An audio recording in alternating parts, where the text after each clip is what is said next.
Okay guys, welcome back to part 2 of the Breadbox. I just want to let you know if you haven't seen part 1, go ahead and click the link in the top right and watch that before you watch part 2. It's a good one.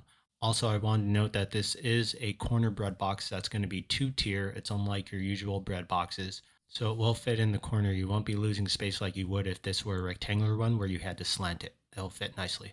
So since I've never done this before, all our other pieces were cut, and I figured that this would be a good time to do a mock-up with painter's tape. So enjoy this time lapse while we go through and I put all the pieces together just to make sure we're heading in the right direction.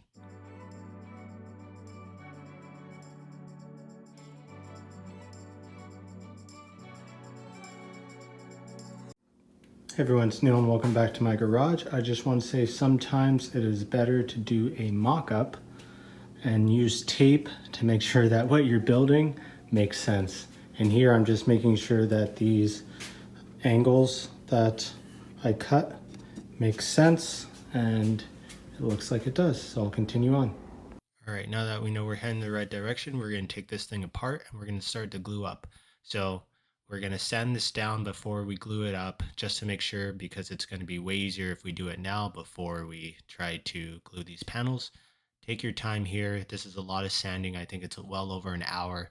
So now that we have it sanded, we're going to clean it with a lint-free dust cloth so that we can go ahead and mark our pieces, and we're going to add our polyurethane soon. So I'm just checking to see which side I want to be the interior and exterior, and then checking the plans one more time because I flipped the pieces around. We always make mistakes here. So I'm just putting painter's tape around the areas that I don't want to get polyurethane on, because polyurethane is a plastic and it's going to affect your glue up when you try to glue the pieces together. So this is just a top view of all the pieces and the tape that we put on it. Okay, now it's time to put on my gloves and go through and add polyurethane. Now, I'm going to be doing 3 coats. I'm not going to show all 3 coats, but between each coat, you want to sand the polyurethane down with about 220 or 300 sandpaper, and then you want to come back and clean it again and add more polyurethane. So polyurethane is done, and now we're going to be adding in the holes for our dowels here. I just want to clamp it. As you see, I don't do well clamping, but I make do. And here we're using the Rockler doweling jig. This one's 3/8 since the panels are 3/4 inch thick.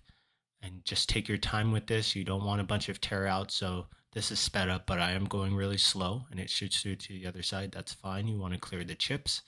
And then here we're going to line up the 2 pieces that we're ultimately going to glue together. And we're going to use painter's tape to help with the alignment. As you can see in woodworking, you use a lot of painter's tape. This is no exception. So now that we have our 3 pieces, we're just making sure that the joint is crisp. And then we're going to turn it over, and you can see there those holes that we drilled for the dowel. And now we're going to be putting on Titebond 3 glue.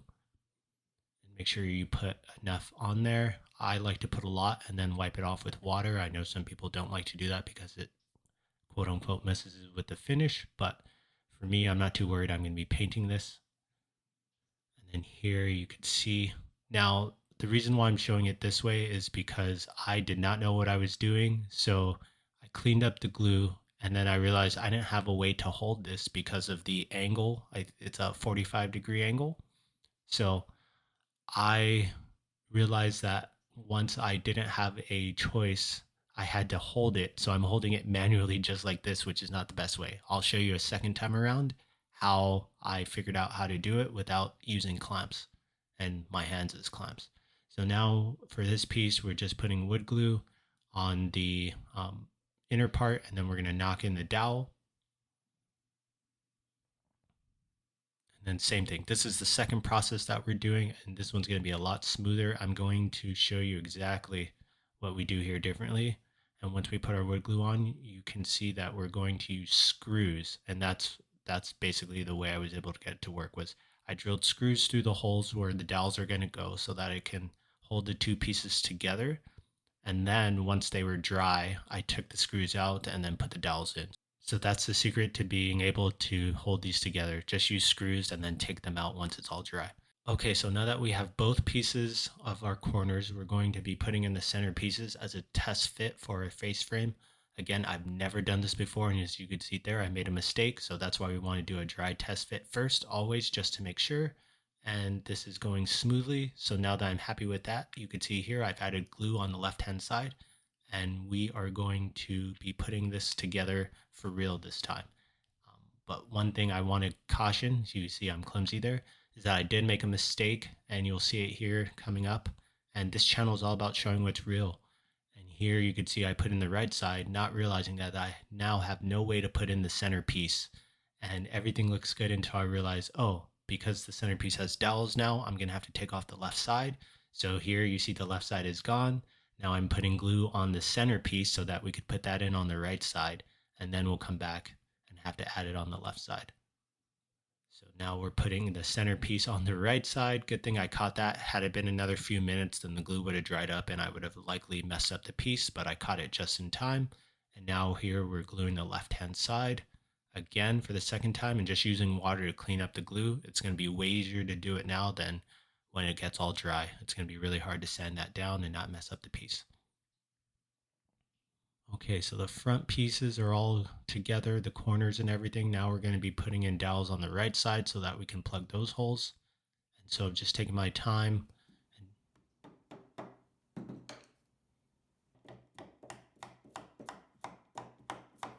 This piece took a little bit to get in there, but now it's in. And here is a good visual of what it looks like with all the dowels in there, and everything is drying up. So we're going to leave that for a bit, maybe a few hours, and then come back. All right, so here now we're going to be cutting the dowels. I'm using a pool saw, but you don't have to do that. You can use any saw you want as long as you get it close, and then you can always come back and sand it down. This channel too, I just want to make sure that you don't go out and buy special tools if you don't have to. Any saw will work here. Just get it close, sand it down, and be on your way. All right, so now we're going to be putting our side pieces on, and we're going to be using these 3/4 inch clips that we got from Rockler. They're about $10, and they're great for something like this because they hold the pieces together at 90 degrees, and they allow you to check it. They're like a great set of hands, and they don't damage the piece at all. So here I'm just doing another dry test fit. I'm checking to make sure that all our joints are good and that this is at the dimensions that I want it to be. Everything appears to look great, but now I have a problem. So I know you can't see my face, but I legit have no clue what to do on the next step, which is why I'm going to take my time and figure to end the video here. Go ahead and let me know down in the comments what you liked about this video and what you didn't like, and stay tuned for part 3, which will be coming out soon. I'm Neil, and I'll see you guys the next time I decide to hit the upload button. Peace.